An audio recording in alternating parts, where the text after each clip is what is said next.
Don't do that shot. Notice that with the date.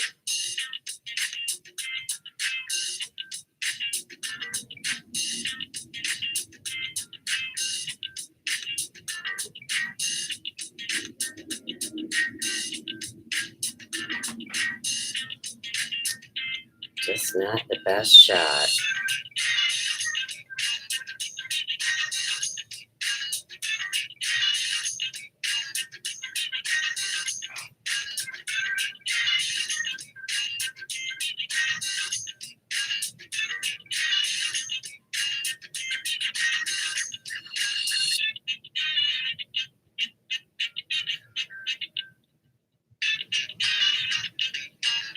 Three different types of phenomena all would relate to the subject of the show this evening.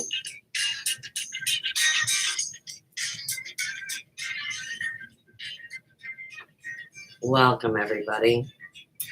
My name is Suze. Many of you already know that. And tonight, I'm pretty excited about what we've got for the show. I have a viewer that asked specifically twice about my thoughts on Paul HELLYER. And we've talked, a little bit about it. But I did want to hold true to my word and decide to vibe out 4 different videos that feature Paul, and to go into those tonight and kind of do, the tags, anything that may come up or what's pertinent to the subject and what they're talking about. So, of course, we have secret space ops, we have the UFO collection of information, and then, of course, we also have aliens. And we do talk about different species around here a lot. Oddly enough, the movie I've got tonight is so awesome because in the movie, they even show the aliens as having a little bit more of a human form. I think that's always the hardest thing for people. But in this sci-fi old school movie, they've got the big, bug eyes. I mean, the human looking guys do. But it's all very interesting. So I wish I could remember the name of the viewer that asked for this information. And it's funny how YouTube works and how the chats work. Because when I went back to check the chat, there were different comments up than what I saw that evening. And so I did go through the list and totally look. I do apologize to whomever that may be. And you can see we've got the magic smoking tree stump with us tonight. I thought that would be novel also. All right, let's rock and roll. Out of these videos, I think they have very unique origins, which is one of the reasons why I vibed out the ones I did. I didn't want to do ones that in my imagination a lot of people had seen, because really we're going over old information, aren't we? And how do we make it relevant for what we're interested in the present and how it will affect our future? Okay, so I think we'll go ahead and start with a video that's from a YouTube channel called The Wisdom of the Ages. And of course, under the Fair Use Act of 1976, I bring all this for educational purposes, commentary, and also for the special art of remote viewing I practice. There are no cut and dried rules on how this phenomena works. And I think that's enough uses to bring up the video.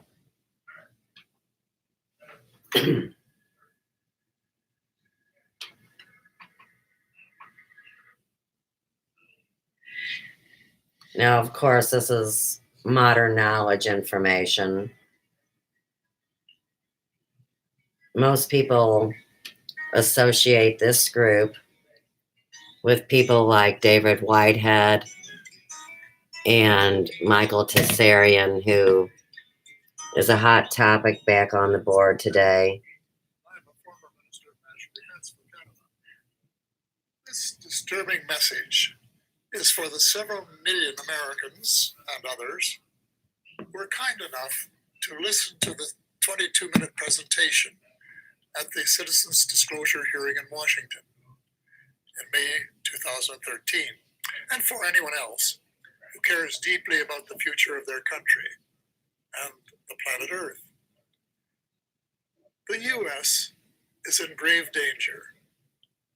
Strangely, the peril is not from foreign enemies, but from enemies within. So I beg you to listen to a summary of the major problems, followed by some suggestions as to how the U.S. might be recaptured by loyal Americans, to the enormous relief of friends who have been watching helplessly from the sidelines. The stakes couldn't be higher. So I spent the 15 months following the Washington hearing feverishly writing a new book, incorporating what I think every American has the right to know and must know to end the incredible naivety observed at the citizens' hearing. The name of the book is The Money Mafia, A World in Crisis. Most of my friends, both American and Canadian, tend to agree that the world is in a state of crisis. But very few are aware that the problems are not natural phenomena. They have been engineered by a very tiny elite group of rich, ruthless, and power-hungry people who have been deliberately keeping the majority of decent, hard-working taxpayers totally in the dark. The iron veil of secrecy is now nearing the end of its 7th decade. When World War II ended, little attention was given to Operation Paperclip, under which hundreds of Nazi scientists were brought to the U.S., given new identities, and then appointed to important jobs in the military and elsewhere. Some of them would have been aware of UFOs, of the ET presence, from their experience in working with them in the 1930s. The American military began to take the subject more seriously after retrieving one of the vehicles that crashed near Roswell, New Mexico, on July 4th, 1947, and decided to back-engineer its technology, which was light years more advanced than anything that we had known. On Tuesday, July the 8th, 1947, at 11 a.m. Mountain Time, Roswell Airfield Commanding Officer Colonel William Blanchard announced in a press release the recovery of a flying disc. That was the truth. Later that same day, at approximately 4:30 p.m. Central Time, Brigadier General Roger Ramey, commander of the 8th Air Force and Blanchard's supervising officer, presented to the press an alternative story. He claimed the Army had recovered a Rowan target device suspended by a neoprene balloon. That was a lie. In fact, it was the cornerstone lie of what was to become a cult of lying and disinformation that is still United States policy today, 68 years later. In my brief address to the Citizens Disclosure hearing, I said that the United States and much of the Western world is ultimately controlled by an unelected, unaccountable cabal. Its apex is the banking and financial cartel, followed by the oil cartel, the CEOs of the largest and most powerful transnational corporations, major intelligence agencies, including the CIA, the FBI, and the NSA, and a major slice of the US military. Their collective power and influence is incalculable. And it is their plan for the US and the rest of us that is so alarming. Their plan is an empire greater in size and power than any empire before it. They call this the New World Order, which, ironically, is the same name Hitler used for the smaller empire he imagined. One sure thing, the New World Order will end all pretense of government of, by, and for the people. It will be a dictatorship of, by, and for a small minority of the rich and privileged elite. Much of its power lies in the privately owned banking system. Why monarchs and politicians allowed a private cartel to become the monopoly supplier of new money, we will never know. But this power is almost absolute and can determine the fate of nations and their people. The system where nearly all money is created as debt, and debt that has to be repaid with interest, but where no one creates any money with which to pay the interest, is a dead end that leaves debtors with no alternative but to borrow the money to pay the interest and go deeper and deeper into debt. It's so wildly absurd that a grade 10 student would only need a few minutes to recognize it as one giant Ponzi scheme. Banks can invest $5 million and leverage it to create $100 million in loans that have to be repaid with interest. In effect, they skim 95% off the top of every loan. That is the reason I call them the money mafia. Monetary reform is the most urgent of all essential reforms. And my book contains a specific formula that the brave Occupy Wall Street protesters could have used to advantage when asked, but what do you suggest? What they lacked was the answer to that question. If about 99% of the population don't understand the deception that has been responsible for the Great Depression of the 1930s, the terrible recessions of 1981, 82, 1991, and the Great Recession of the 21st century, it's not too difficult to understand why there are so many skeptics about UFOs and their occupants, even though several species have been visiting planet Earth for thousands of years. The crashes near Roswell, New Mexico, that I referred to earlier, were, in a sense, watershed events. In Canada, Wilbert Smith, a senior officer in our Federal Department of Transport, of which I later became minister, wrote a top secret memorandum to his boss based on information he had received during a visit to our embassy in Washington. The memo, dated November 21st, 1950, read in part as follows. A, the matter is the most highly classified subject in the United States, reading higher even than the H-bomb. B, flying saucers exist. C, their modus operandi is unknown, but concentrated effort is being made by a small group headed by Dr. Vannevar Bush. D, the entire matter is considered by the United States authorities to be of tremendous significance. A control group of 12 senior civilian scientists and military officers was established by President Truman. They were known as the Majestic 12, or MJ-12, which issued a memorandum that included how to respond Tag Truman to UFO Missouri.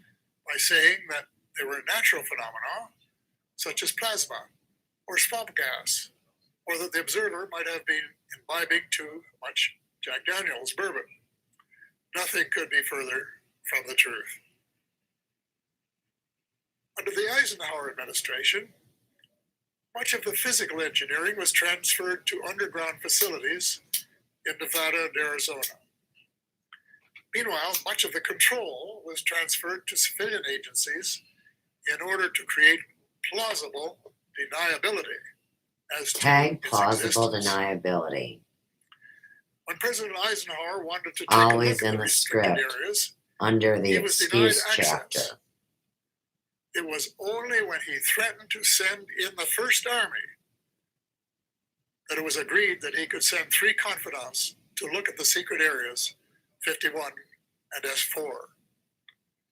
They reported that the Roswell vehicle was indeed being back engineered by United States forces. President Eisenhower was so distressed by the situation that he included in his farewell address to the nation that his fellow Americans should beware of the military-industrial complex, which, according to one witness, was his way of saying that the ET file had fallen into the wrong hands. Indeed, it had. It was under the control of the military-industrial complex, otherwise known as the financial, intelligence, and military wing of the all-pervasive cabal, which has seized control of the United States and much of the balance of the world. Beginning with Eisenhower, not one of the presidents. All right. So we do get a view into the intro of how these things happened. And we've surely heard much over the years about how certain people take control. Like I said, especially when people have been around forever in this system. This show isn't about is he owned or right or wrong. This is really just about reviewing information. And the biggest thing that I thought was important about this video was the actual titled name and what it means. So this video is the Incroyables Revelations of Minister Paul HELLYER. So the word incroyable is actually from a French origin, and it translates into unbelievable. The biggest thing that I think that's important to remember too, as we go down this path, which surely is a fashion faux pas as well as politically incorrect, so it seems, is to keep in mind that each different country was allowed to build a spaceship or a flying object as part of, let's say, the end of World War II. But many of us see the ins and outs of how a war really doesn't end, let's say. I mean, the bombs did and everything. But, of course, in our movie later, the giant cannibalistic bugs are going to grow to the biggest heights so they can eat everybody up because, of course, everybody wants all the fruits and all the nature here on planet Earth. And, you know, the humans are good too. How does one know if the shapes are created here in the US or off planet should be the bigger question behind the idea of these, you know, whatever you want to call them. I mean, that's why they're teasing the anti-gravitational devices. And that's why I'm staying away from the word UFO as much as I can. Kind of like every word that we try to converse about, it's always twisted and inverted. But that's what we're used to. And that's why the research, right? Now,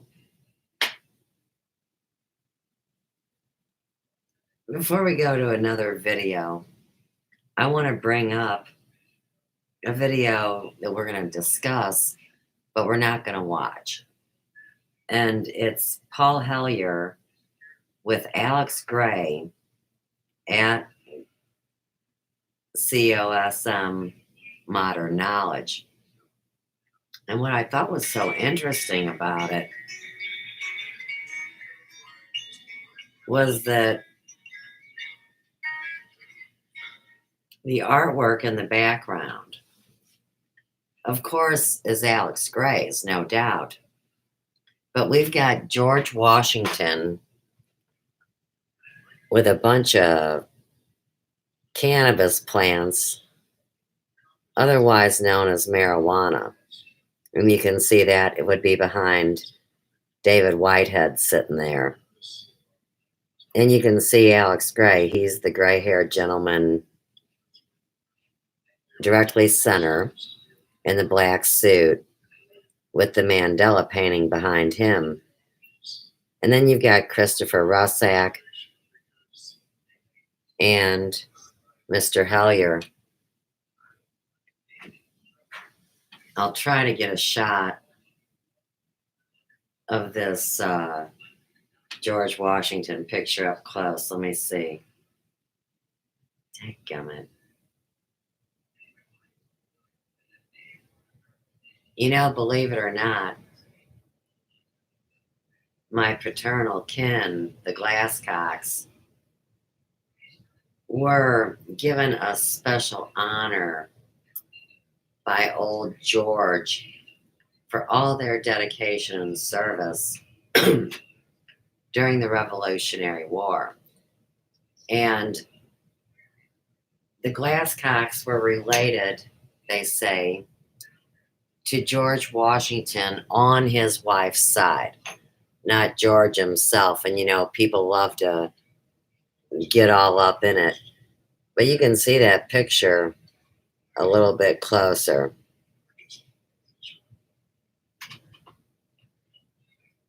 Okay. And, you know, to me, the whole combination of these gentlemen would also fit into Michael Cesarian. And when I look at how different the original YouTubers' information is that I started watching in 2014, Michael Cesarian's information seems so different now. And I can remember in 2014, you know, his videos were extremely long, 4 or 5 hours, a lot of detail. And he went through his tarot card series. And now when you look, it's really more about his music. So, not to get off track with Paul, but we're tagging a whole lot of things here. And, you know, the old story that everybody plays Rock Band.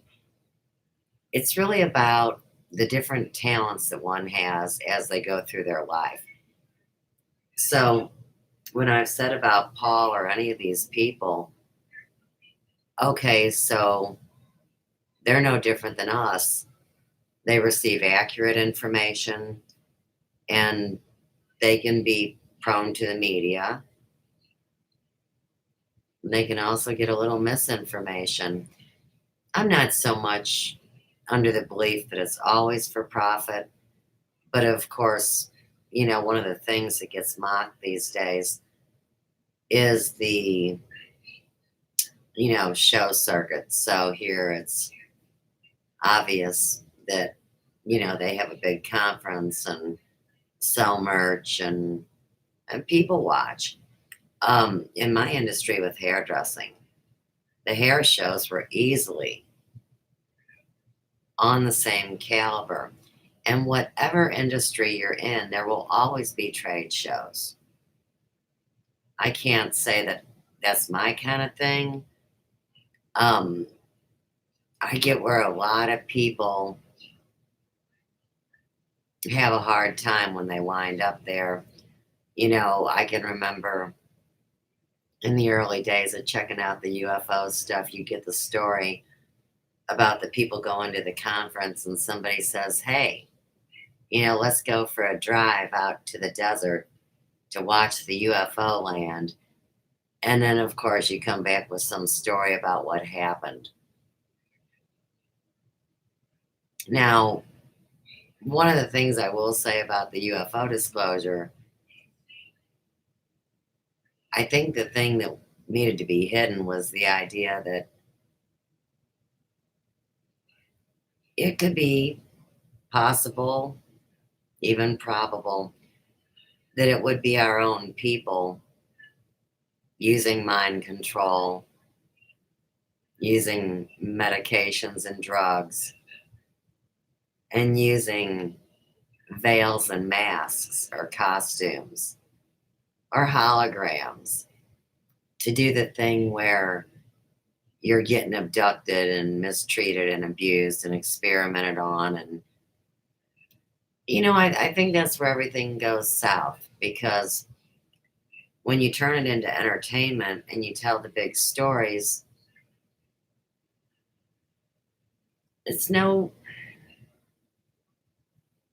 why is it always the same?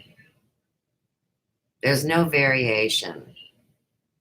Why wouldn't it be individualistic? Why would they be any different than us? And I do have some viewpoints to share on that. I think I've got really an excellent comment on that, but that'll come later. We'll work it in. Okay. Now here we have a short 10-minute video, and it's entitled, Who Are the Aliens? The thing that I want to say about this is what you're getting ready to see is the same artwork that everybody else that mocks this stuff uses. And so when I say that, I guess I mean very new agey, very blue chickeny, very cultish.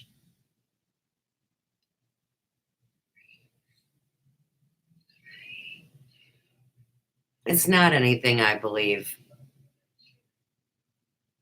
that Alex Gray has time to paint. But you know how certain genres reflect each other. And like I told everybody, I'm not really down with the idea of new age or woo woo. I don't like those terms. I think they got thrown in there to get people off of the subject. And like I said, this is not my favorite topic. But it's all right.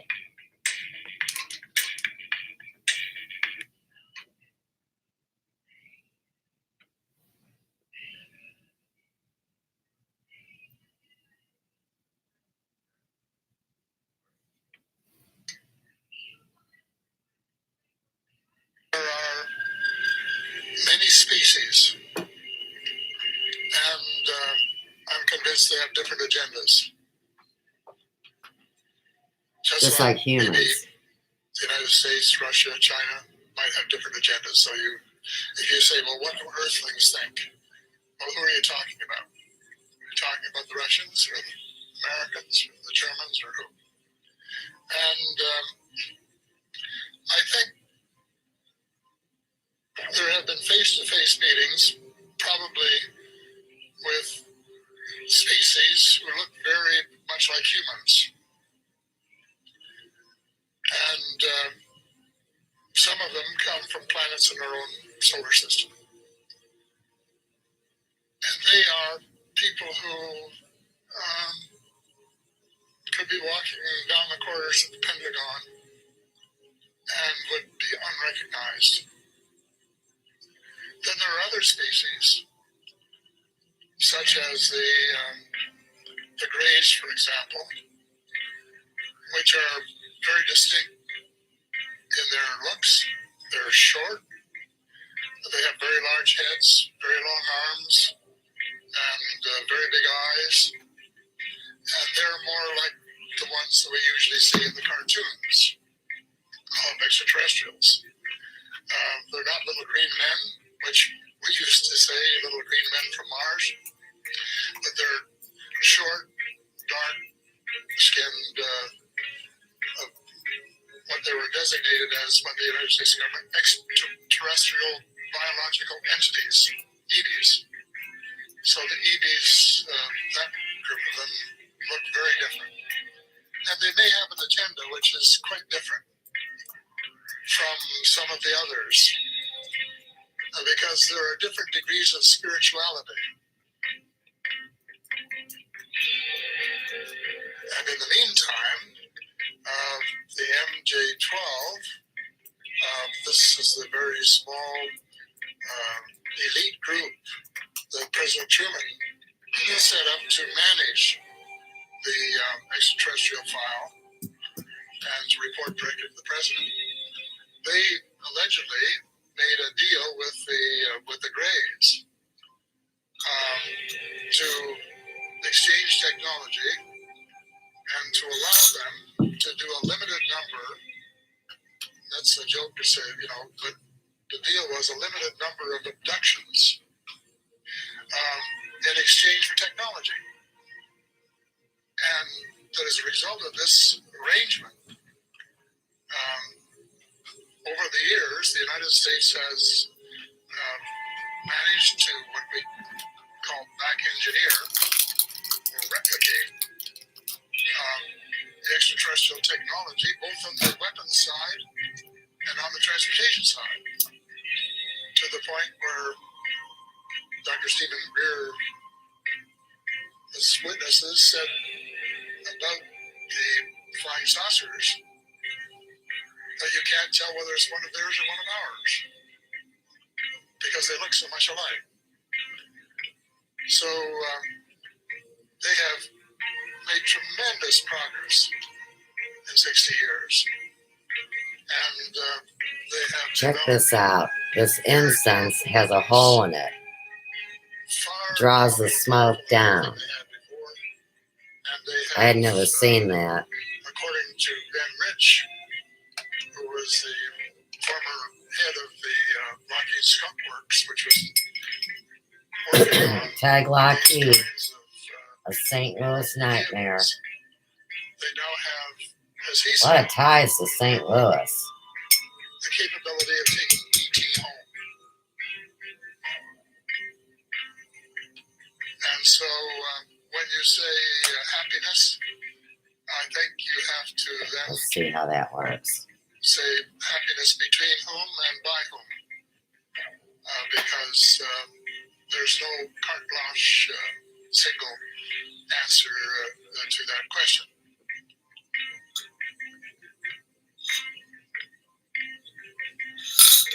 I know that there is some concern about one breed of reptilians, and that maybe they have some connection with the Greys. I don't know. But again, you can't, it's not carte blanche because there are branches of the reptilians. And there are allegedly some good positive creatures in this with that name. But the United States, when it was briefing presidents, has always said that most of them are benign, but there was one that wasn't. It never named the one. No one's ever told me who it was. I But bet Elvis suspect has to do with they're it. talking about Tag this one it. branch of the reptilians. I mean the Elvi. If you wanted a nice way to sum it up, would represent the dark. And on the other hand, the people from Mars and Venus and Saturn, who look more like us, are more spiritual and who would represent the light. So it's not an easy question. No definitive answer. That's interesting that humans look spiritual. Precisely what the answer is. I suspect no one knows 100%. When I say no one, I mean no human in the realm of authority. But there are certainly people in the United States cabal who had more information about the subject than any of the rest of us, because they have been collecting it assiduously for years and years, and they have probably had more contact with different groups over a longer period than just about anybody else. So they have a lot to disclose when we can get them to disclose it. But disclosure is essential. The information is there. It's in the public domain. But the cabal owns so much of the press, both print and electronic, that it's not going to get into the press that would convince him, like his own paper. And that is a problem. All right.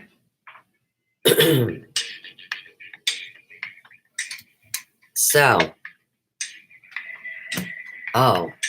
here's some ways they look.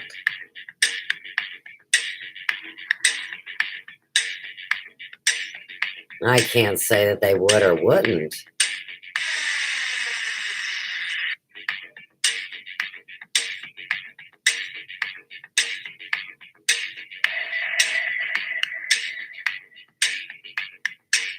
Those would be implant devices.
All right, Ashtar Command.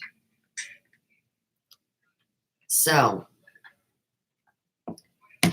when everybody talks about the different forms of said aliens, like I said, I think it's important to talk about an unbelievable, provable fact that is sickening. So, if we go back to the World's Fair in St. Louis, 1904, you know, the original inhabitants that christened the zoo were humans, and they came from all corners of the globe to be put on display during the 1904 World's Fair. And so, what they did with that information, the universities were in a position to do all the academia on the subject, and medically, they could create, let's say, some experiments or some standards or some measurements. And what they did is they put together a Darwinian type of table. So all the different natives, no matter if they were brown, yellow, red, or white, could be put on an evolutionary scale. So, of course, the story that they had brought up in the St. Louis World Fair Zoo thing was the pygmies. And there was a whole village of pygmies that were brought in. And of course, there was one special one that was saved to stay after the word got out on the street what they were doing. And so he was a nice looking young man. He didn't look too scary. All his teeth were filed to points, but that's part of the culture. And he always carried around a monkey.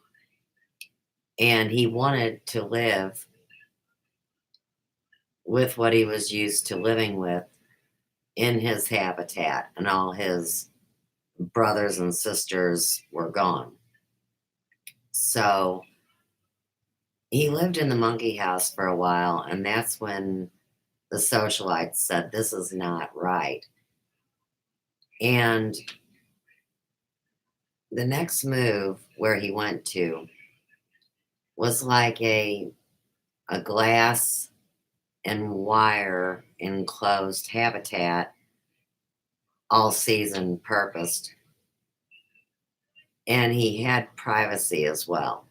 So he would come out and interact with people. And one of the hardest things, of course, was people were, offering him food in that teasing manner or throwing things at him. And the whole thing was getting kind of ugly. So there was a handler, a manager type of guy in this story. And the people were crying out, like rebelling, wanting this individual to be educated. And so they put him in some clothes for the first time, sent him off to college. And he said, I got nothing in common with this. I want to go home. I'm sick of it.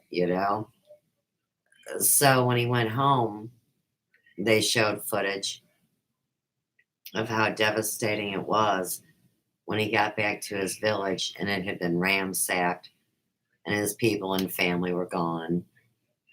So he went on to live for a little while and passed a very unhappy individual. But the point of the story is, I think the story with the aliens, like, I think they tried to throw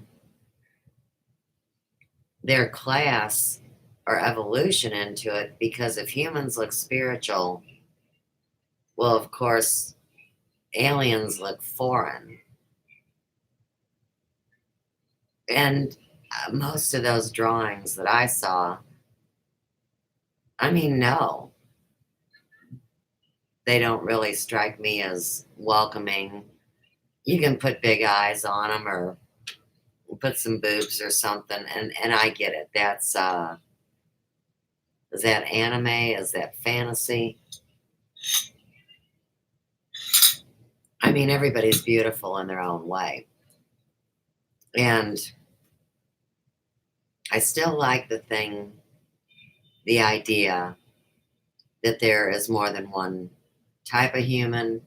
And like we talked about on our show, possibly two back, the idea of the hierarchy that would be involved in any group. So I like to think about the reptilians that everybody talks about. And of course, when I came onto the stage, of this social media, one of the things I was talking about as a holistic stylist was the blood type lifestyle for stress reduction. It was never a judgment about what you eat or drink or put in or on your body. By the time you get to the thoughts, which of course, you can have poisonous thoughts as well, that kind of tripped people out. But it was always a 2 out of 10 poison rule, which would just be a check to say to yourself, hey, if a particular dish or type of food makes you sick, you really don't want to pair up any other poison with it that day because it will stress your body out.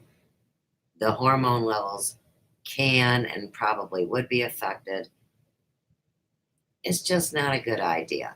And so, in the same time, if you imbibe things that are beneficial into your body, you could see where that would strengthen you in any of the four full body ways.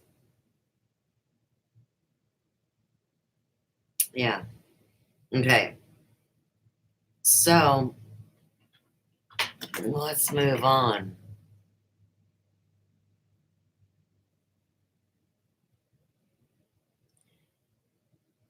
Oh, did I forget anything? Oh, yeah. How can I just pass up the good side? So back to the reptilians. The thing that got me in trouble, because there's always a major thing, is the idea of what I said publicly about, okay, what the alternative media is saying about blood types, which is that they are reptilian. They will tell you that an A blood type is extraterrestrial. They will tell you that an AB blood type is definitely off planet slash divine. There are so few of them, they shapeshift. Not physically as much as their genome mutates. A lot of ABs have mystery illnesses, autoimmune disorders. The B blood type, now see, that's where you've got free reign to tell any story that you get involved in. The B blood type is a combination of an O and an A. The B blood type has the most diverse selection of food groups, condiments, and drinks that are neutral to beneficial. So, for example, if red meat is poison for an A blood type, but it is beneficial for an O blood type, you could see where if you were a B blood type, it wouldn't be so cut and dried, but in the same manner, maybe that's positive because when you look at Dr. Diadamo's information, you would see that the B blood type, chicken's great for them, turkey's great for them, red meat's fine for them. They have an incredible physiology to be able to adapt. So on the negative side of that, maladaptation is when you go from hanging in there, also known as healthy, to a downslide. B blood types have a very high constitution, but if they flip into male adaptation, they say that they would fall harder and faster than any of the other blood types. And of course, blood type originally, O was survival of the fittest, and A was more, grains and traveling with the seasons almost in the sense that you didn't depend on animals as much as you did nature. I don't know. But interesting fact, O blood types, survival of the fittest, at one time theoretically were the majority of all humans. Now it's down to like, I don't know, last look, I think it was 41%. They were wiped out by plagues and pestilence and the alleged diseases that were eradicated. Keeping in mind when we talk about aliens, and I don't know that Paul ever got into the subject of the blood type of a specific alien. But what we need to remember in this too is if we get into any of this subject, that our DNA and our genomes were manipulated and affected by different species. So maybe that's how they play the blood type into there, and even get into the idea of a hierarchy of intelligence. In every movie we've ever seen, aliens are automatically feared. There's something we don't know about them. And of course, a lot of the time there is reason to fear because there's a plan that's been set into motion that happened so long before.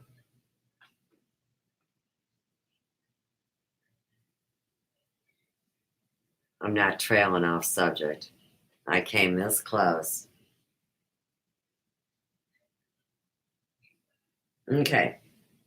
Last but not least, we have a 7-minute video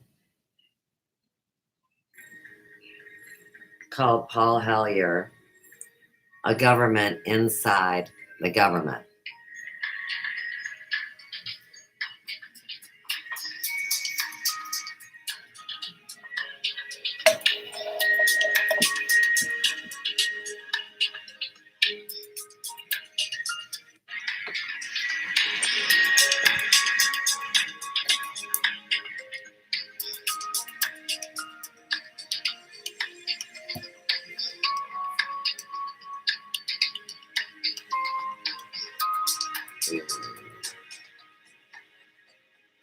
There we go.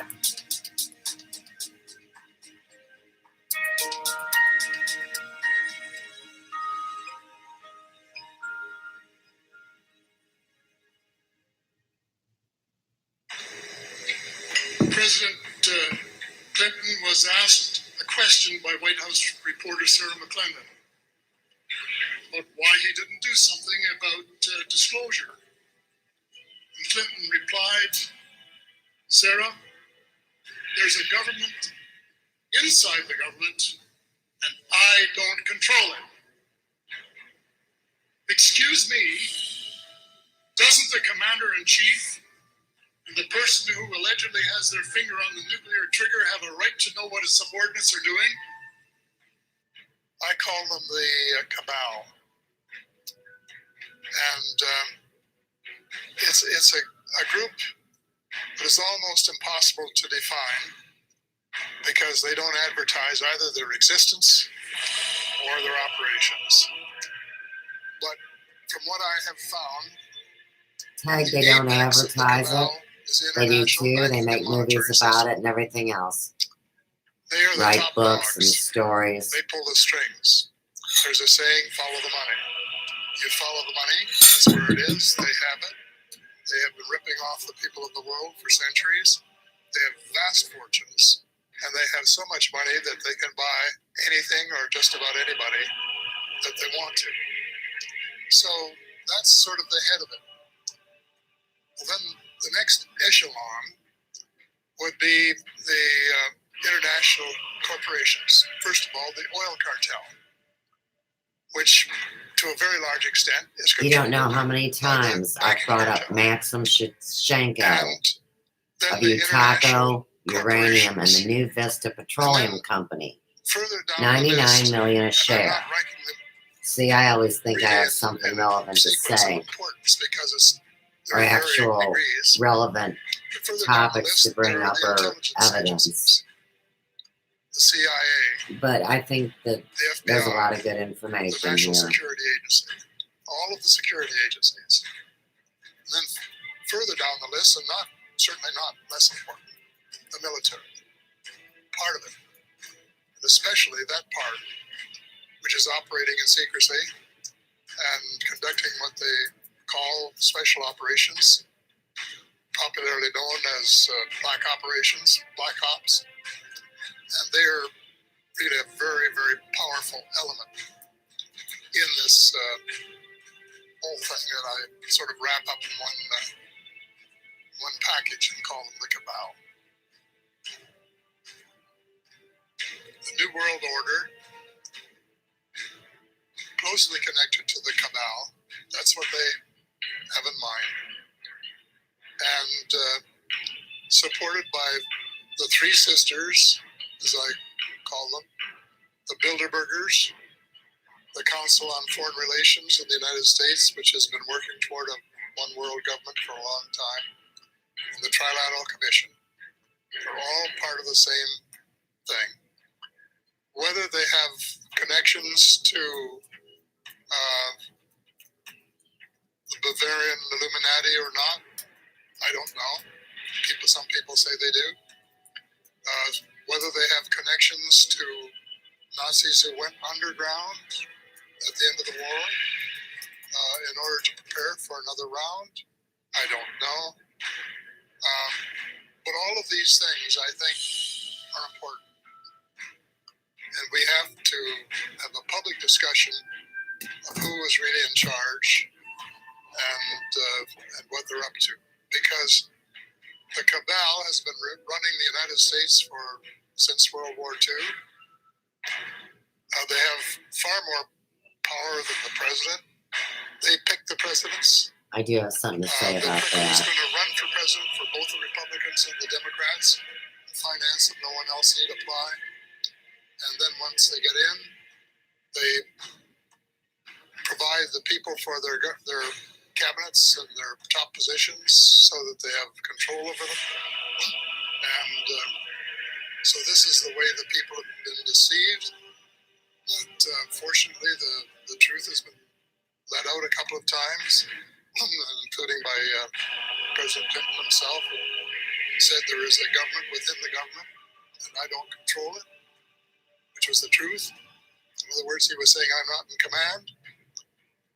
I'm theoretically the commander-in-chief of the armed forces, but they're doing things that they don't even tell me about. And that's a democracy? Well, not really, not in my eyes. So there are things going on which are not good,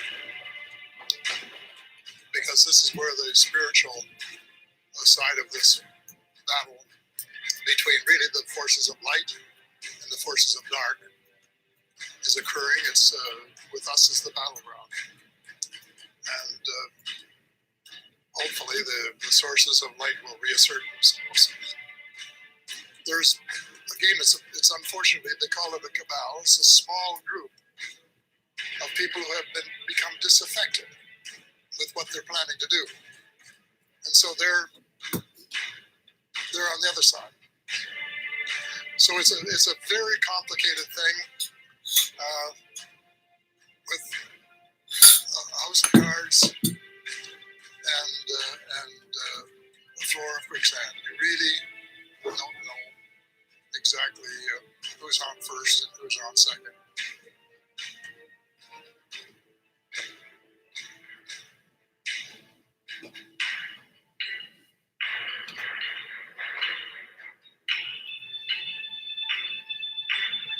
Okay. So here's what I wanted to bring up. There was a very, very special meeting that was held here in St. Louis in 1917, which is when they brought the, what you'd call, communistic plan of action to,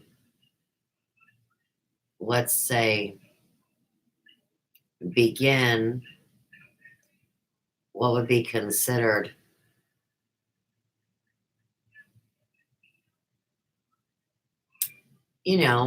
a place where not only are you provided misinformation, but there is a agenda line that goes with the removal of the rights that are left. So back to 1789, the little indentured servant clause gets kind of weaseled into a loophole and hidden and pushed aside. And of course, we bankrupted many times, as you guys know. And how do you hold fast when the laws that were established were built on the premise that the land wasn't stolen from the indigenous and that there was already culture and society here? Is the only reason I ever bring that up. And so, of course, when we're into the whole idea of aliens or ufology, I mean, we can go back in ancient sacred text and see what we know as these anti-gravitational devices. And that was a hell of a long time before World War II. And I think that that's why people get so passionate about it. And like Chandler says, they want to believe. And whether it was the money or the time or the energy that was invested to the subject matter, that's what's relevant. Allegedly. Either that or we're back to the more negative of the two options, which would be it's just strictly to poke the bear and control the mind and make people fearful because, of course, we're also a commodity.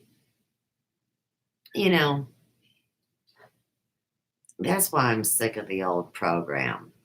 And I guess I say things that are maybe so outside of the old programming. Maybe that's why the information that I originally brought was so upsetting. Now, there is this one other video I want to bring up. And what it is it's a Joe Rogan on aliens and Paul HELLYER. And, of course, it wouldn't be a Sophia's Emporium show without some weird connection to no other than Elvis Presley, aka the international man of all sorts of things on and off planet. Reason I bring it up is because the background in this particular episode, and I don't know if it's always that way or not, has our slim what I would call Latino version, aka Sandro the Don, remember? But it's this Elvis that just doesn't exactly look like him. But I'm not saying it's not. I'm just saying it's fascinating that here's Paul HELLYER being interviewed by Joe. And I think it's also interesting to bring up because I surely don't know the normal players that everyone is kind of stroking out over. They just didn't really interest me too much. But I knew of Joe Rogan before I came on YouTube. But to me, he was somebody on cable or pay for television, and we just didn't do that. In the meantime, as he was getting spoken about a lot in this house, I mean, anything that I would listen to that the guys were playing, it seemed so argumentative. And it seemed kind of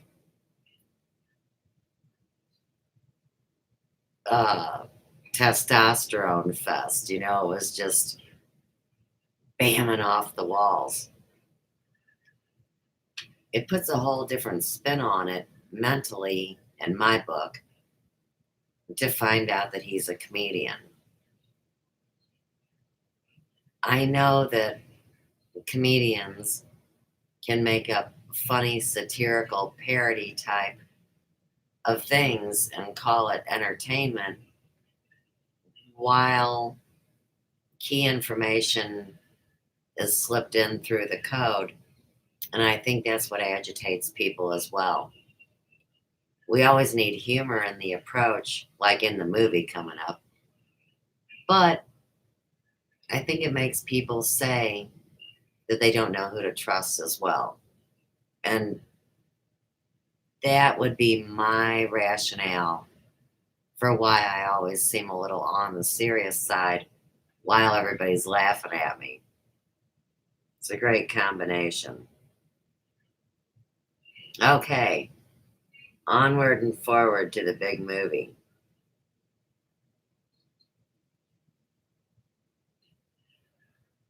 So I went to Pralinger Archives and I, put a bunch of videos in the watch later pile. And fortunately, the one that drew my attention was so perfect that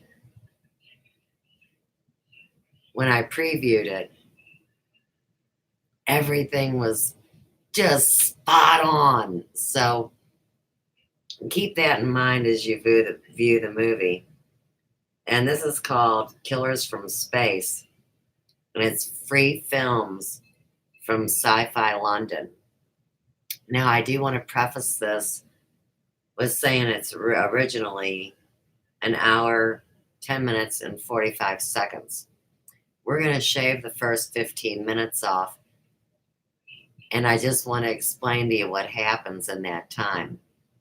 So, of course, they're getting ready to test the atom bomb. And they take all their scientists and their soldiers and their media people and so on and so forth. And they make them get down in those little, ditches like they used in World War I. Straight down. And they're going to all huddle in there. And so, the plane flies by and the bomb drops. And our main character winds up in the hospital. And everybody's saying he's crazy. Somehow he survived or didn't get mind wiped or whatever. And, he starts out with his wife and he's all happy and he's got to go to the base the next morning because they're testing another atom bomb. And she doesn't want him to go. And he goes on ahead and goes, of course, because it's his job and he needs to be there. And this whole nightmare happens. Well, you'll see. But here's what it comes down to me, is the idea that somebody puts you through something, hides what they put you through by telling you you're crazy. And in the end, who the hell is anybody to say that you're crazy because you lived through something that somebody else didn't live through, right? And this is an RKO production. I love RKO. And for those of you that know nothing about Rocky Horror Picture Show, of course, that's so relevant. At the end, of course, they plummet into the pool off of an RKO tower. But just when you really think about elaborate cinema production, RKO is a classic. All right, getting as close as I can. We're at 15:12. Let's roll. Or maybe I should bump it back just a little bit. Here's the tragic kiss goodbye. Okay, so they had a big passionate night the night before. He's got to go to work. Come on. 14:22.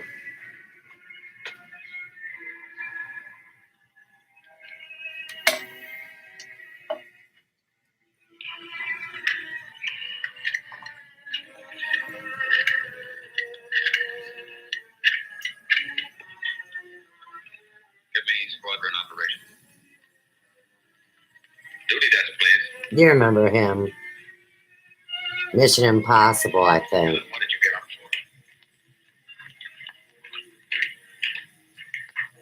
This is Dr. Martin calling. Who is this speaking? Sergeant Bandero. Anything I can do for you, Doctor? I wondered if there were any last-minute orders on another atomic test. What do you mean you can't tell me? Sorry, sir. Regulations. I can't give out information to anyone. No, sir. It won't do you any good to come down. I will see about that.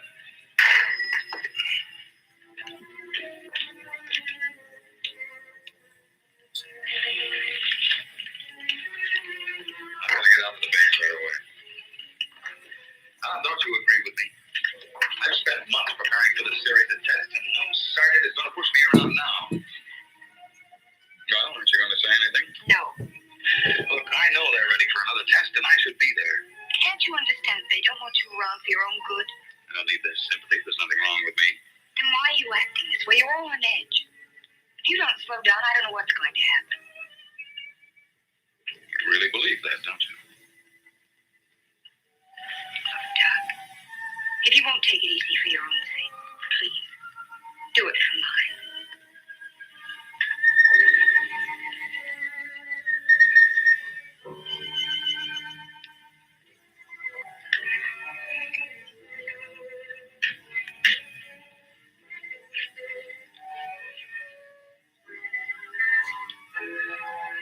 Hey.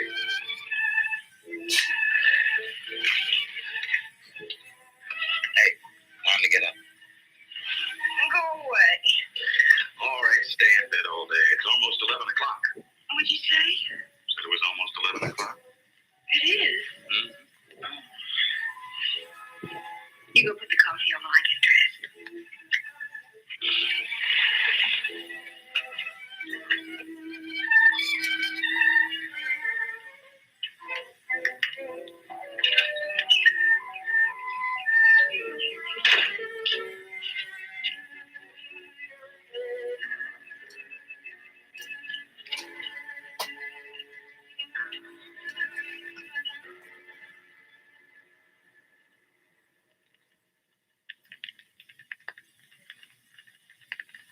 I don't care what you say. You had no right to go ahead without me. And you, Kurt, you didn't tell me either. Why?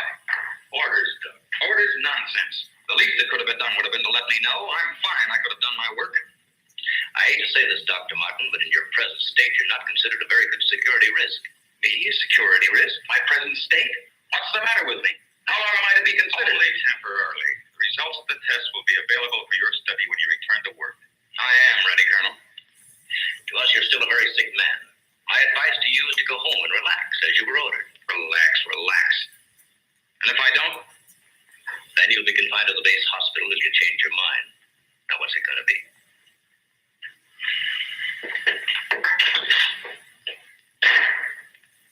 Well, Doctor?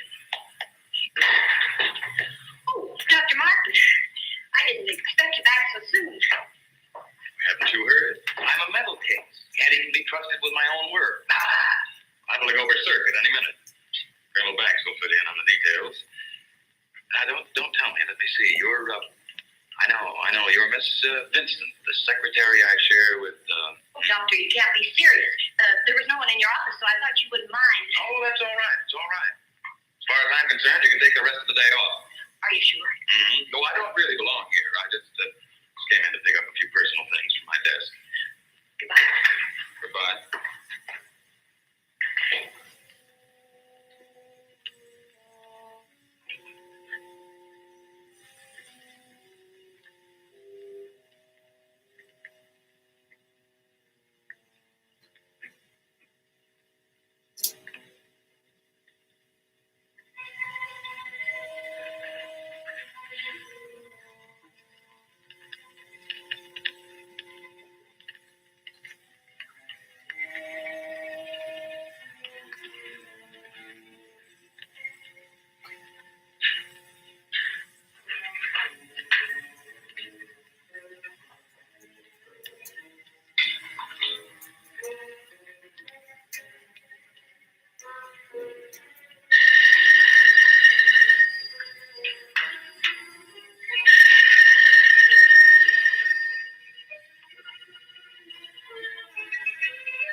That would be the doctor.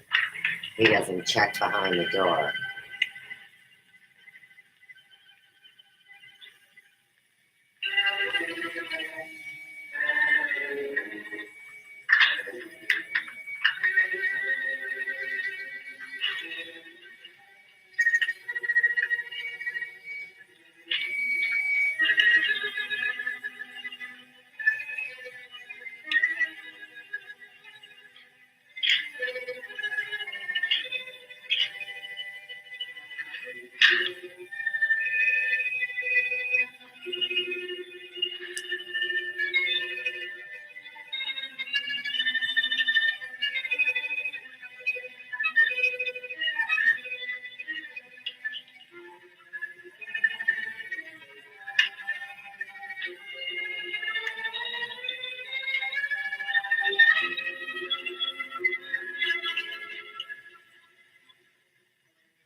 20 minutes ago. Okay. Sorry to keep you waiting, Doctor. That's all right. Okay, Doctor. Will you sign up, please? We're supposed to call a man outside of Dr. Kruger's office.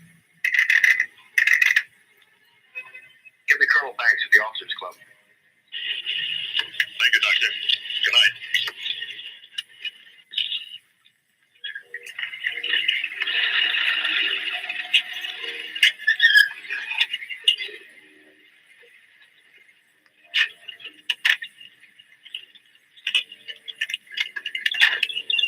Good evening, Dr. Kruger. Yes? My name's Briggs. I'm from the FBI. Briggs. Briggs.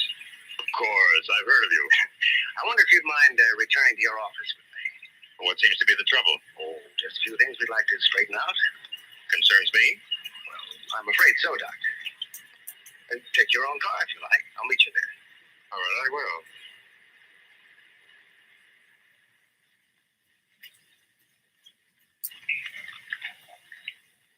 The papers seem to be intact.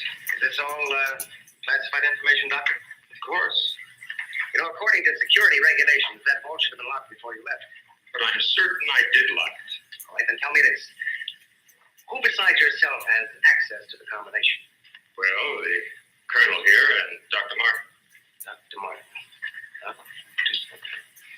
He was in the building this afternoon. That's right. We saw him in my office. He left around 4 o'clock on orders. He dismissed the secretary a few minutes later, but he didn't sign out of there until 20 minutes after you left. After I did. Well, there must be some mistake. I personally checked his office just as I was leaving, and he wasn't there. You always do that, Doctor? No, but Dr. Martin has been acting, well, quite strange of late. Yes, he certainly has. His wife telephoned to say that he hadn't come home as usual. I was very much concerned about it. So am I. He still hasn't shown up yet.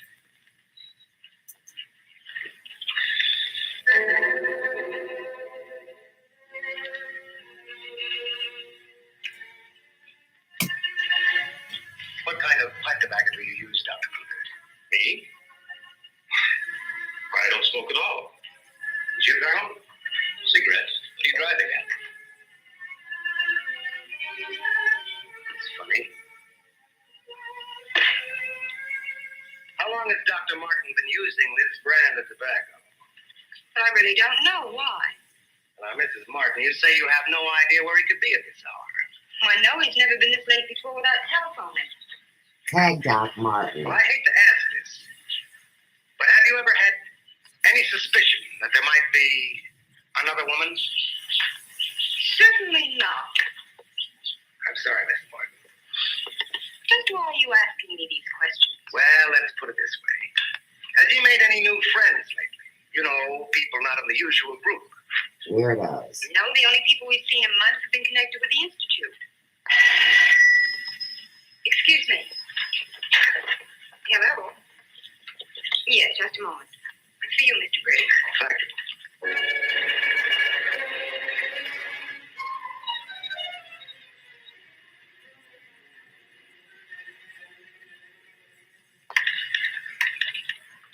All units in Sector 7, Code 4. Repeating, Code 4. Be on the lookout for two-tone coupe. License number 1W67713. Repeating, all units, Code 4. Missing, Dr. Douglas P. as in Paul Martin. Male Caucasian, 32 years of age, height 6'3", weight 195 pounds. Color of hair blonde. Color of eyes blue. Last seen driving away. License number 1W67713.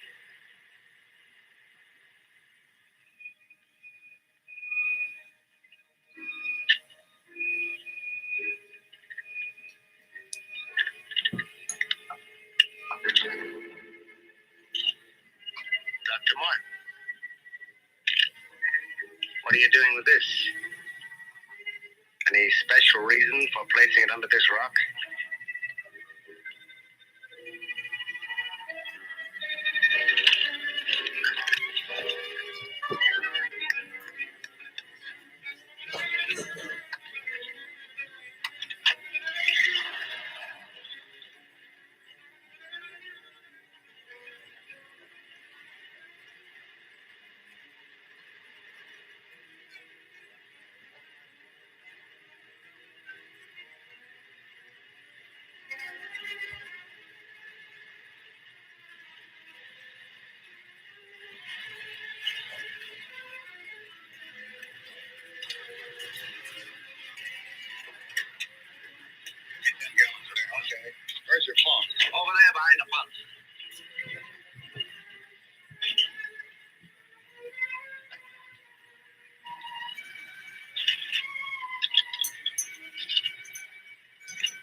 sure you're dialing the right number?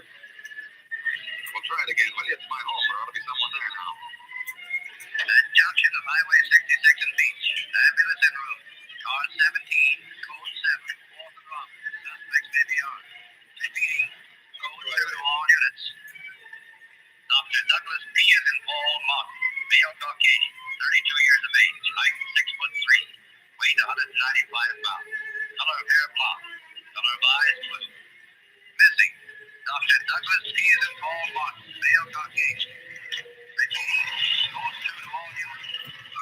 Hey, mister!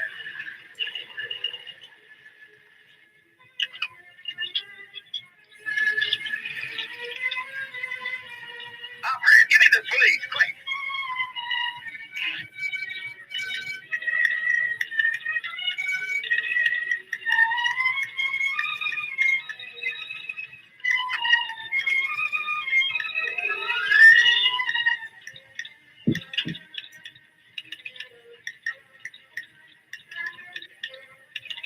Calling car 6.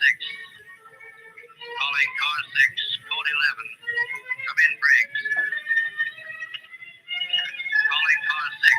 Calling car 6, code 11. Code 11, central calling. Come in, Briggs. Hello, Central. Hello, Central. This is Briggs. This is Briggs. Come in. Subject, Dr. Douglas Martin, last seen en Route 61, heading toward North Junction. Stopped at gas station, corner of Ridgewood and Mills Road. Acknowledge.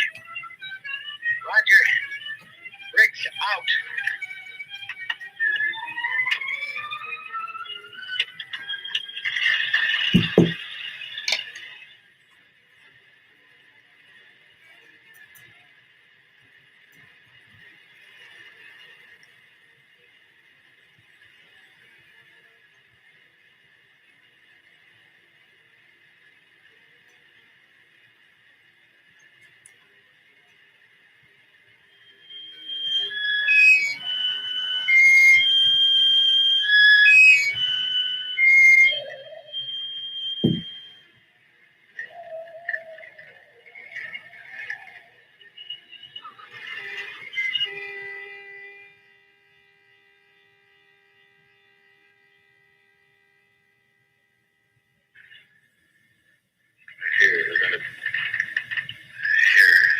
Always bad in that daggum hospital. Trying to destroy us.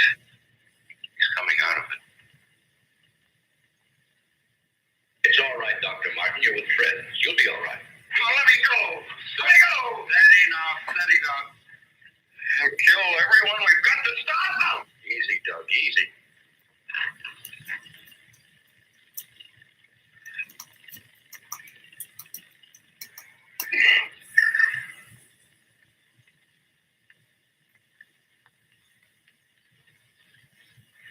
What did you give him?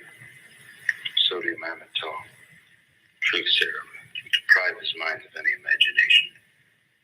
I guess you'll make sense now. I'll get the recorder ready. Can you hear me, Dr. Martin? Yes. Now listen to me. I want you to count backwards from 100. Do you understand? Backwards from 100. 100. 99. 98. 7. 96. 95. 94. Well, you can ask him questions now. Dr. Martin, what were you doing with the information you took from Dr. Kruger's vault? I was delivering it. Delivering it? But where? To the rocks in Soledad Flats? Yes. Soledad Flats. And where we crashed. I was delivering it just as I was ordered. Who ordered you to do this, Dr. Martin? I'll tell you the whole story. I remember we were circling the atomic cloud. There was an object glowing beneath us at Soledad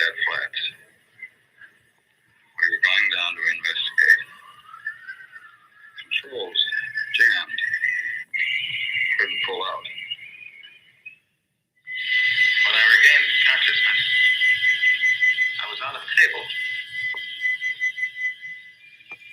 Next thing I knew, See, there's the aliens. looking at me. People. Their eyes. Those horrible eyes. They didn't speak. I could see something Bulging eyes. strange and eerie pulsating in front of me. Then one of them lowered it toward my chest. With my own heart.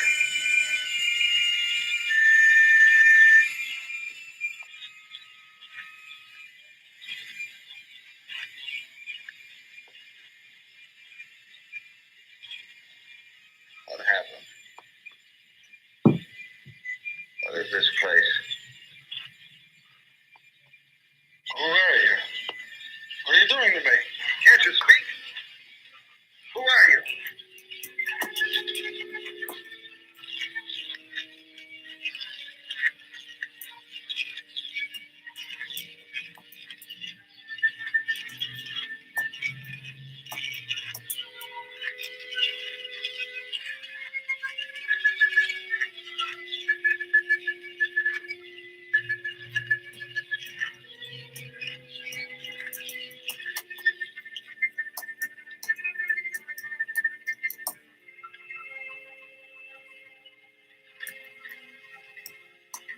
Step forward.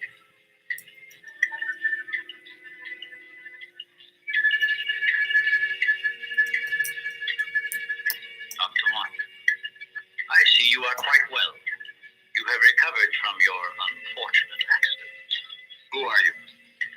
A scientist, like yourself. Where do you come from? From a planet, yet unknown to you. Know my name. You speak English. We speak every language. Can't expect me to believe that. I'm getting out of here. Stay where you are.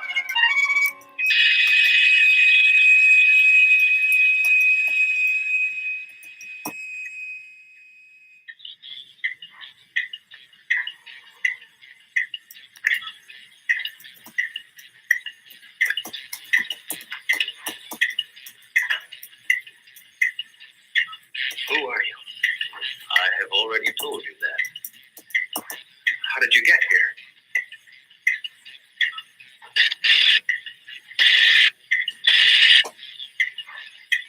Here. In our machines magnetically propelled across the electron bridge we have created. Electron bridge?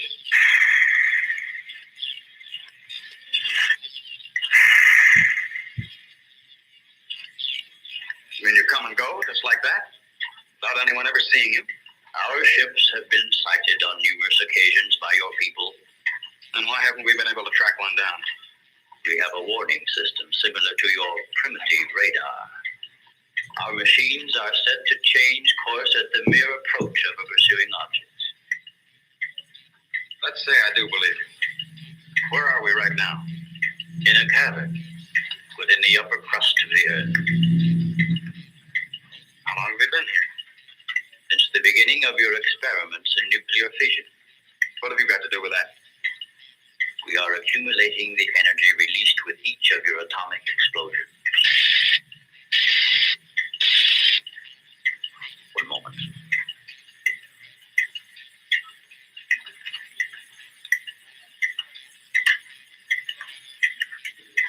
Large, here,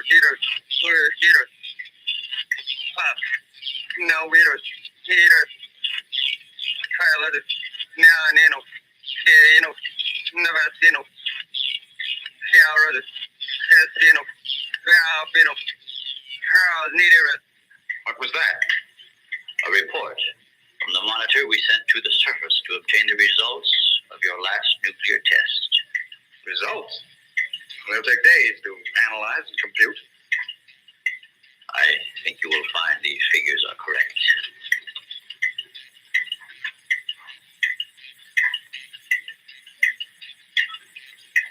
Can't believe it.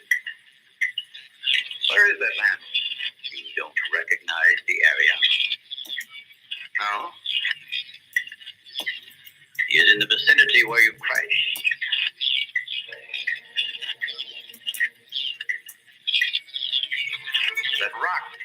glowing. A normal reaction in view of the amount of radiation absorbed. You have a remarkable memory, Doctor, considering the fact that you did not survive the crash. What do you mean?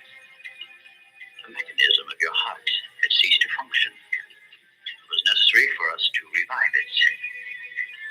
You were dead. I was dead. So that's what they were doing. You didn't even try to help the pilot. Why did you save me? Because we had an important need of your services. Such as?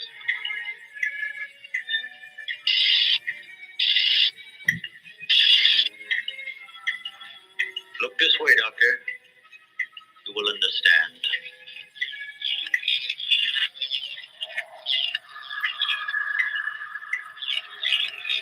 Here, Doctor. You are the first of your world to be looking at our solar system, the Astron. This is our planet, Astron Delta.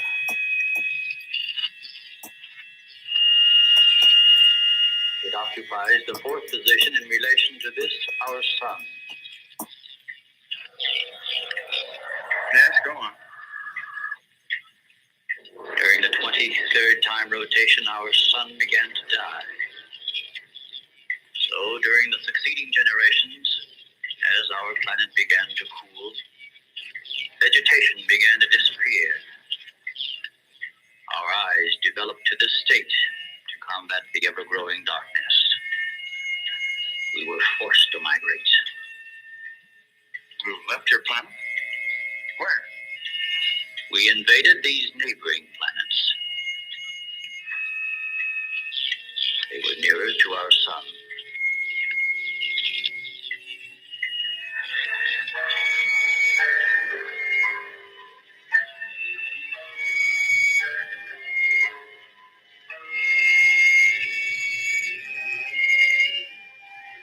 You just moved in and took over? How many of us? All of us, well over 1 billion. There were feeble attempts to stop us, but we were prepared for such contingencies. And now that our sun is about to completely expire, we must move again in order to survive. Yours is the only planet in this solar system capable of supporting our civilization. This is fantastic. Over 1 billion of you trying to come here to Earth. We have no alternative. We have been putting our plan to work for some time. At the proper moment, the invasion will be launched from our platforms, which are being readied in space. Nothing can stop us.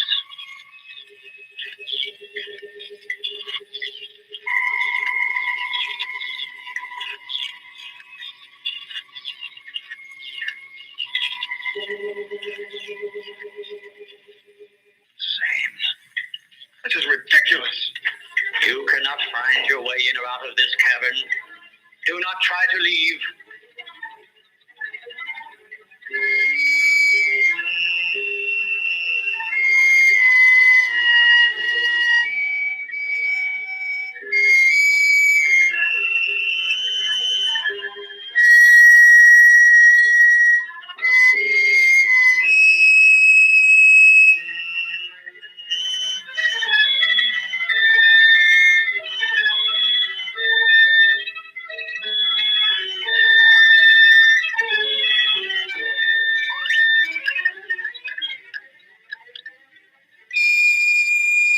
Yeah, that noise is tough. That high-pitched noise.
There's the mountain crown, right?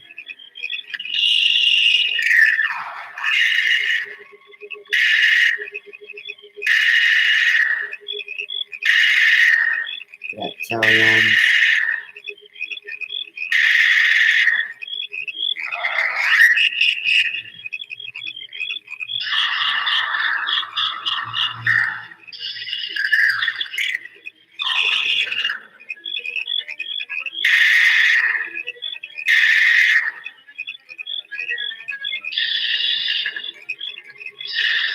And of course, the lizards. Did you see the toad?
So, you have discovered our menagerie. Don't you think you will be more at ease on this side of the cage?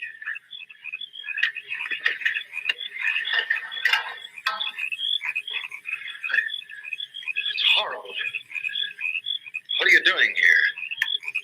We are breeding our, shall I say, armies. Those carnivorous insects and animals? Look at them. Their growth is due to a change in their genes. With your next nuclear test, these animals will multiply at a rate beyond imagination. When the time comes, we will unleash them. They will spread to every continent and devour every living thing on the surface of the earth. What good will that do you? How could you expect to survive better than we? We have provided for that.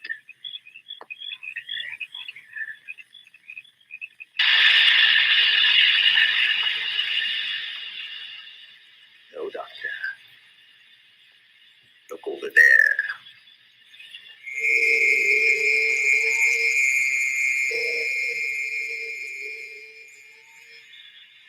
Use their bodies to fertilize the soil. Vegetation will rise up in abundance. A new era of civilization will begin. Gamma rays? You see, Doctor, we have arranged for everything.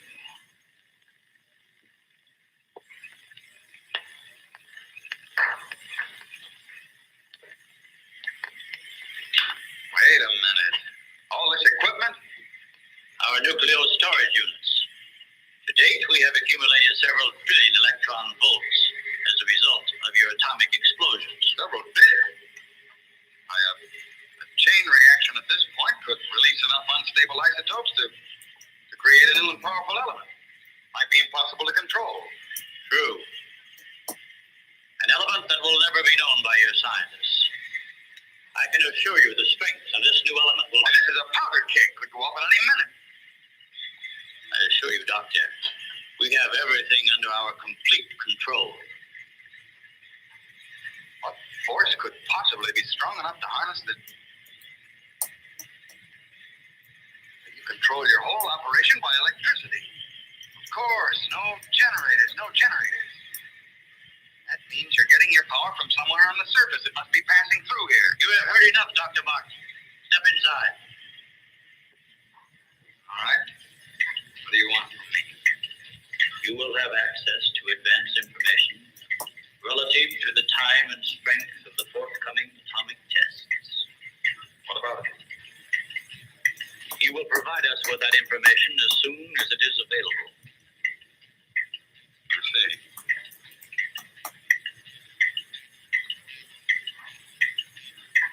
You're afraid of an overload.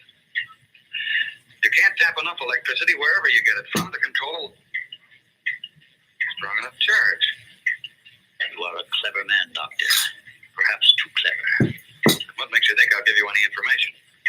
It is the only way you can save your own life when the time comes. You will be transported to one of our platforms in space and resettled here when our operation is completed. You're asking me to sabotage the entire world, 3 billion people. They are doomed in any case. I guess there's no alternative. Sounds like Charles type too. You are lying, Doctor. Your only wish is to betray us. No. I know. Your thoughts have been recorded. Lie detector? Call it what you like. You force me to resort to other methods. I will contact our space station. You are an unwilling subject, Dr. Martin. What? Who are you? I am the Tar. You will listen and obey. No, You will listen to my orders and obey. You will listen and obey. Listen and obey. You will remember nothing you have seen or heard here. Nothing but my orders which you will obey. Yes. You will obtain the data and bring it to the stone near the place where your plane was wrecked. To the stone. What have you seen or heard here? What have you seen or heard here? Nothing. Repeat my orders. I will obtain the data and bring it to the stone. Still don't believe him. Well, that's what I did. I took the information to where they told me. I didn't realize I was being mesmerized. Mesmerized.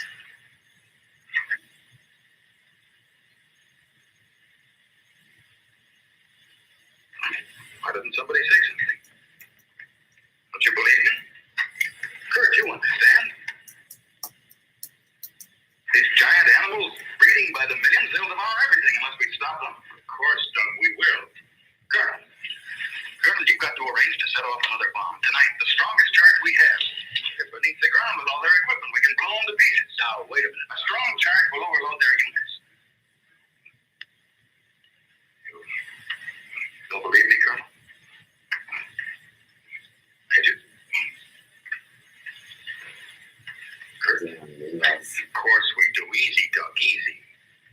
Think I'm crazy, all of you. Well, I'm not. Do you understand? Everything I said is true. I saw it with my own eyes. Give me a hand, Doug. Now let me go. Let me go. Steady, steady, steady. Take it easy. Now, take it easy. We'll talk this whole thing over. What are you trying to do now? Just rest quietly. That's it.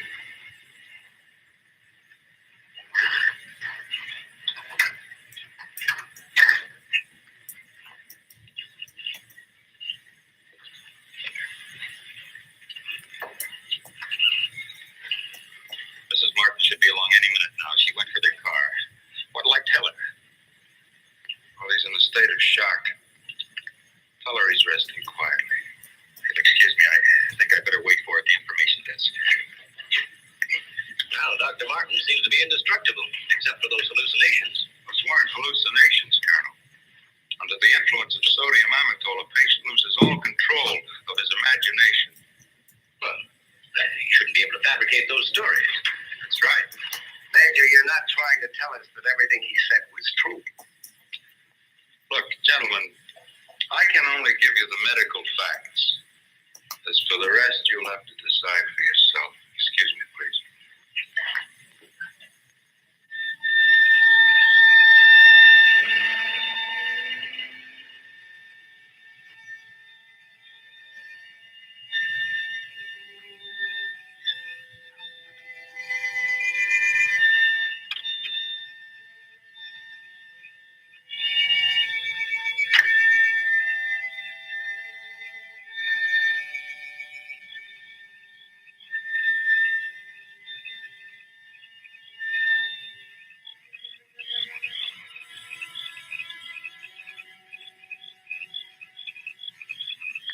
Good evening, Dr. Kruger. Chilly, isn't it? Oh, Mr. Briggs, you startled me. I didn't expect to see anyone here. Well, neither did I, Doctor. Well, I suppose you want me to explain why I'm here. Mm-hmm. I want to believe Doug. We've worked together a long time. Anyway, I just had to come out here and check for myself. Check what, Doctor? For an entrance or an exit to the caverns he described. I'm afraid you're wasting your time. A cigarette, Doctor? Oh, thank you. See, we've already covered the entire area. We couldn't find a thing. Then, what about that scar? I'd like to see you disprove that. Oh, Mrs. Martin. How is he, Doctor? Oh, he's resting fine. I think he'll be all right. How's the car?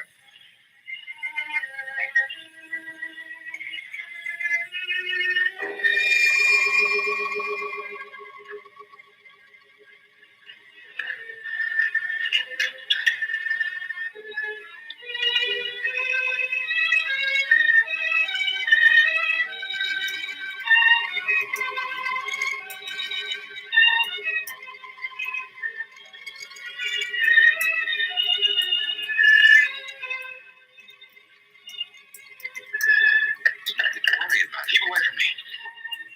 Keep away, I said. Let me go. They're after me. Nobody's after you, Dr. Martin. Keep away. But he's trying to help you. I don't need the help.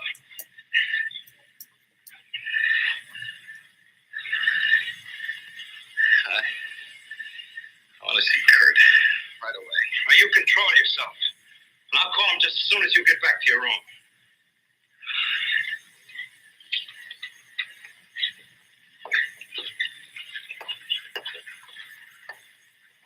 Now, you get back into bed and I'll call Dr. Kruger.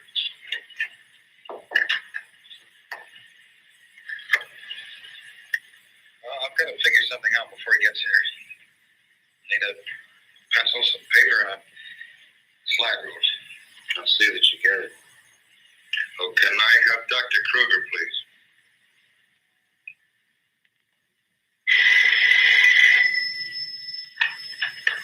Dr. Kruger speaking. Oh, yes, Major. How is he? All right, I'll be over in a few minutes.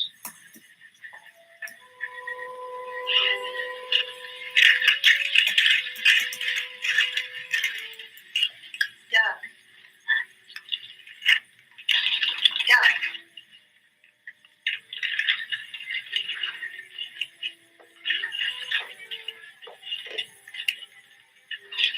Doug.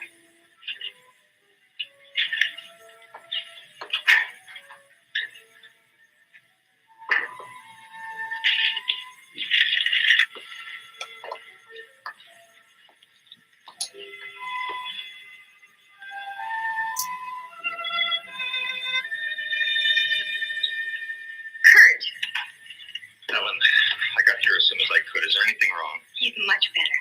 Imagine he's even started working. He has a paper and a slide rule, That's interesting. Wonder what he's up to. formulas, equations. Anyway, whatever he says, pretend to agree with him. Major Cliff's orders. Of course. Yeah. Doug Kurt's here. Hello, Doug. Just a second, I'm almost finished. I'll take your hat. Thank you. Kurt, let's face it. I know that you all think there's something wrong with me. No, of course not. No, I wouldn't blame you after the story I told last night. Well, frankly, you did have us a little worried asking that a bomb be dropped because of what you said. You don't believe me either. Kurt, I tell you, I've been there. I've seen what they're doing, breeding animals into carnivorous monsters. But I don't need a bomb to stop them. I figured it out. It's all here. Now look, here's the nuclear strength of our last test. Now this is the amount of electricity needed to control it. You see that? I had to estimate the conversion rates of their transformers.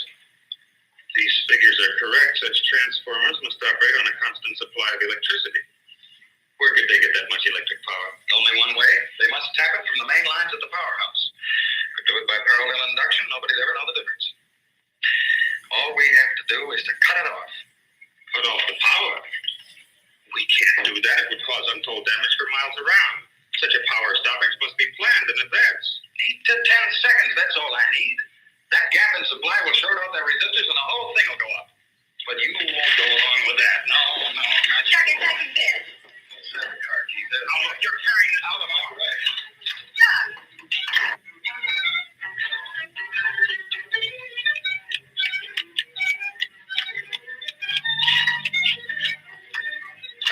Please call the main gate and try to stop Dr. Martin.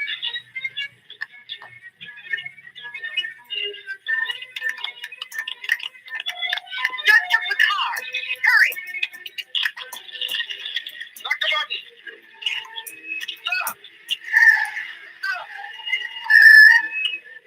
He did what? How long ago? Right, we'll leave immediately. What's wrong, Carol? Dr. Martin.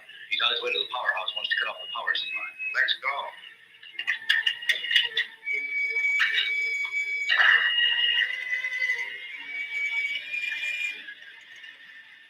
I couldn't stop him, Doctor. He went that way.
show me those switches. Come on. All right. Cut that power. Now look, mister, be reasonable. I said cut it.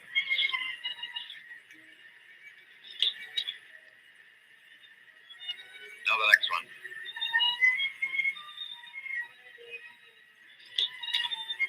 Next. Go on. That'll turn the power off for 100 miles. Do as I say. Here it is.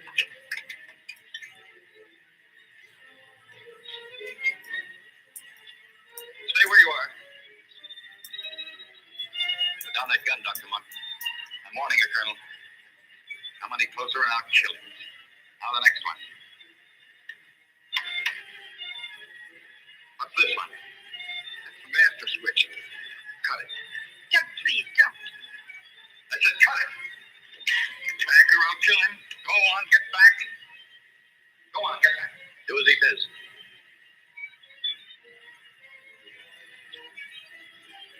Give me 10 seconds after I cut the power. If I'm insane, nothing will happen and you can do what you want with me.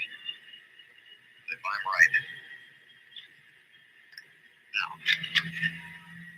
1, 2, 3, 4, 5, 6, 7, 8.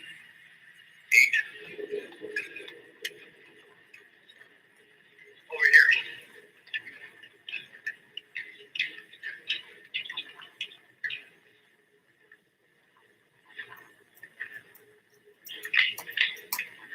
Soledad flats right in the foot. Just as he said. He blew them to pieces.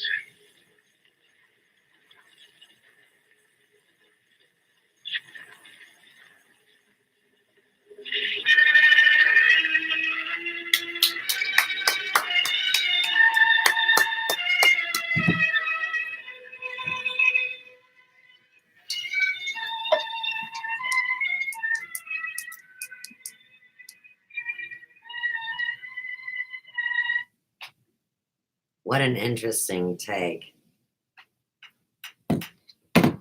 on the positive benefits of starting so rotten is things we can't control, like nuclear bombs. But hey, here again, it's all just a dream that we're suffering through in this real life. So, time to get off the phone, and we will surely talk soon. I'll tell you what, this poor old dog, he is so smelly, you don't even want to know the way it affects the room. But he's a good boy.